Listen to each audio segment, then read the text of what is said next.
Sa ibang balita, tuloy ang pagsisikap ng gobyernong maibalik sa bansa ang umano'y mastermind ng Aman Futures Pyramiding Scam na si Emmanuel Amalillo. Tiniyak ito ni Justice Secretary Leila De Lima kaugnay ng isinagawang investigasyon sa naturang usapin. Umaasa rin si De Lima na hindi magkakaroon ng malaking epekto ang isyu sa Sabah sa kahilingan ng Pilipinas na pauwiin si Amalillo.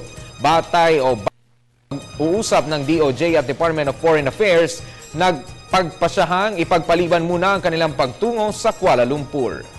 Definitely this will not, we will continue to work for the successful prosecution of Amalillo et al.